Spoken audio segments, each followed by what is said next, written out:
So my wall plate is like this. Okay, so I have 114 by 38 timber wall plate. Okay, so this takes the length of a beam filling. Remember, we have the 220 thickness on the cable ends on both sides, so which takes away 220 out of 8,000. Now we are left with this distance of wall plate, ne? So the beam filling, the brickwork for the beam filling is of the same length as a wall plate. Okay, so now when you look at this is 7.56, because we have the front side, we have the back side also, you're gonna say times 2, and the wall plate is measured in length. Then next question says calculate the length of a purlin.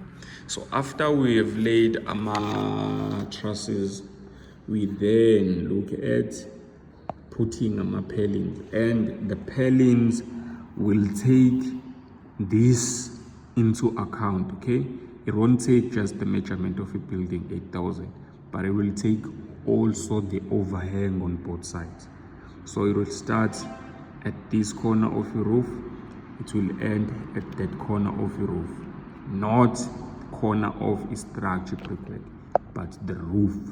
Okay, so when we look at a purlin, we say the length of a purlin is made up of 8,000 plus 2 times 200. We just saw that the gable side has 200 overhang. Then we're gonna say 8,000 plus 400, it's gonna be 8.4. Then the next question says take off a purlins. Okay, so we were told here we have two types of purlins. We've got a swan purlin and a wrought eve purlin. So currently they are asking about a swan purlin, so we need to look at it drawing. So on the drawing, we are looking at a rafter. We can clearly see the purlins, ne? These are the purlins under a roof covering. Okay, so we have 1, we have 2, we have 3. This one won't count because this is a wrought eve purlin. Okay, we are simply gonna cover this, and that. So the length of the purlin is 8.4. That's a swan purlin. It's 8.4. How many purlins per a rafter? We've got 3. Okay, then on the other side of your rafter we have another 3, which means we need to say times 2 to make them 6. Okay, 3 on this side, 3 on this side, the total is 6. So it's going to be 3 times 6. Okay, then we are asked to take off the eve purlin. Okay, so on the eve purlin, we're simply going to say 76 by 76 wrought eve purlin. It is 8.4 but times 2 because each rafter got 1 purlin, got 1 eve purlin. So there is 1.2 off to 1.3. Measure the following under the pre-treated trusses.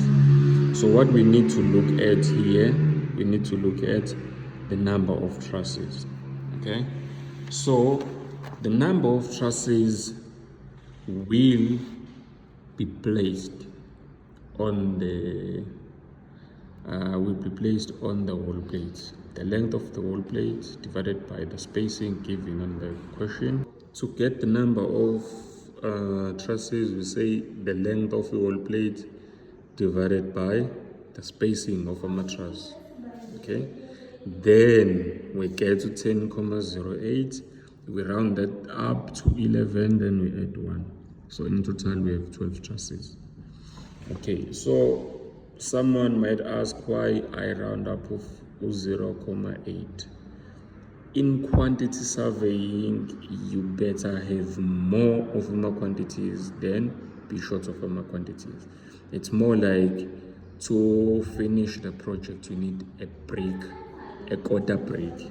Okay, you can't go to any hardware and say, can you sell me a quarter of a brick? You have to buy the whole brick. Then you're gonna cut it as you see fit to fit your needs. Ne? Then what you do with the 3/4, they don't care, it's your problem. But you better have more quantities or more material than having a short material. So that is why we round up our quantities. Once there is a comma, we round up to get excess of a material than to be short of a material. So entirely we have 12 trusses. Okay. The second question would be, take off a queen, a king, and a strat. I need you guys to understand that a standard system states you need to measure the length of a timber in successive length. Okay, we've got the categories of a successive length. There are timbers which does not exceed in length 2.4 meter. Those who exceed but they don't exceed 3.9. Those who exceed 3.9 but not exceeding 6.6. That's what the standard system says. So the question might say, measure a king post, a queen, a strat, but also it's your job to indicate that all of them, they don't exceed 2.4.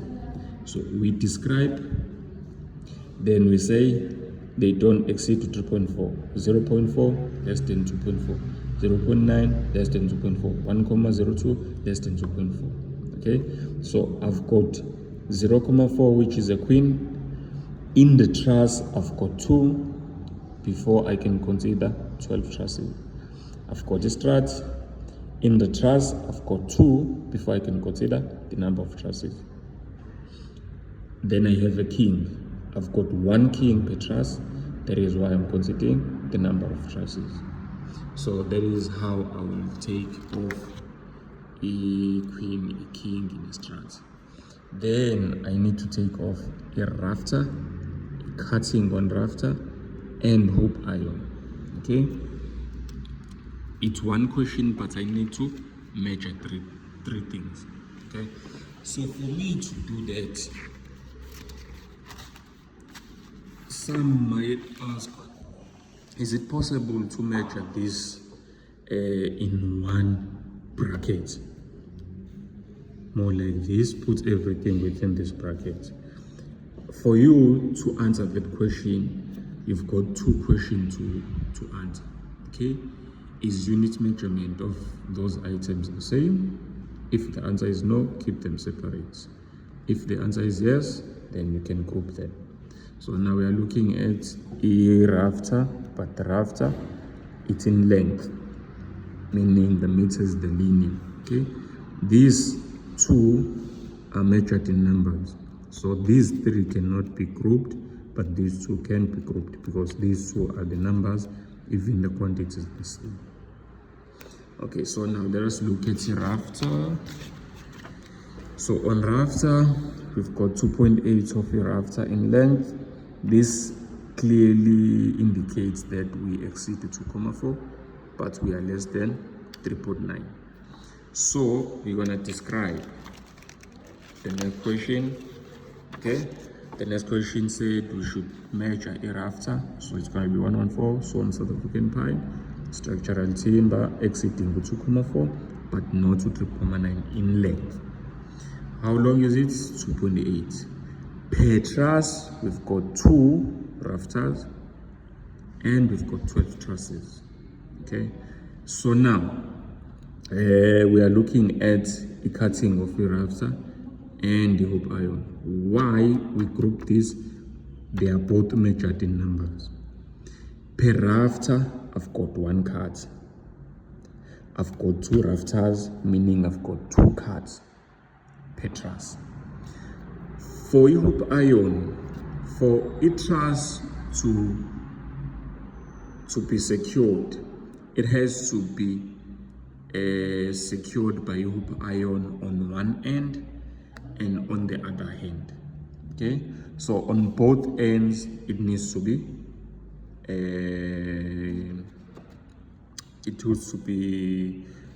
hold firm by a hoop iron. So per truss, I've got 2 cuts.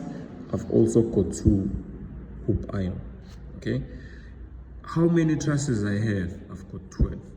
That is why I'm able to measure this in one bracket. If you don't understand how to group AMA items, keep them separate. All of this belongs to 1.3. Okay, so you need to understand that. Then the next question said I've got to take off a tie beam. Now on the tie beam, when we can look this one closely, we can tell that the tie beam doesn't take the whole 220. It just rests on a wall plate. Okay, so it takes half of the wall. Since we have a 220, it just takes half of the wall, meaning the first 110. The other 110 is for a beam filling. Okay, so when we look at the length of a tie beam, it's not 3.1. 3.1 starts externally to external, but here we can clearly see that it is short on this side by 110. It is also short on this side by 110. So we need to cater that. So that is why when you look at this, you will find out that I did explain also 3 point something, it's greater than 2.4 but less than 2.9. So how did I find the measurement of a tie beam? I said 3.1 the external dimension minus 2 times 110, because on both sides I've got to take out 110 for beam filling, so that I can be left with a distance of a tie beam. So that is what I did. 2,880 is the length. I've got 1 tie beam per truss multiplied by 12. That is how I get the dimensions right. Okay, so that was the last question in this roof. So please learn to analyze the drawing. Okay, if you are poor in the analysis of a drawing for the question, you are not going to be quantifying in the right way. Okay, give it a practice, watch this multiple times, you're gonna understand what I'm saying. Okay, it might not be easy, but it's gonna get easy as you get to practice it. Learn to understand. Numbers will change, diagram will change, but the method will stay the same. So when you see this video, don't just take the numbers on the video but you do not understand the taking off. Understand the taking off. Understand the cable, the raking cutting, okay, the beam filling, why the facings are not of the same length as a beam filling. Okay, facings are the printed pattern on how the brick are laid. Okay, it's what we see. How do I determine it's stretch upon? I look at the facings. How do I determine it's the English? I look at the facings. How do I determine it's a Flemish? I look at the facings. Okay, once you have 220 on the side of a cable, you have 220, you take those 220 out, you are left with a wall plate, you are left with a beam filling. Okay, so please welcome to my YouTube. If you see this video for the first time on my channel, please subscribe. Make sure you get notification whenever I'm posting. Comment. Don't forget to subscribe. For my TikTok page, please follow, like, and comment so that I can see where you have more problems. Bye-bye.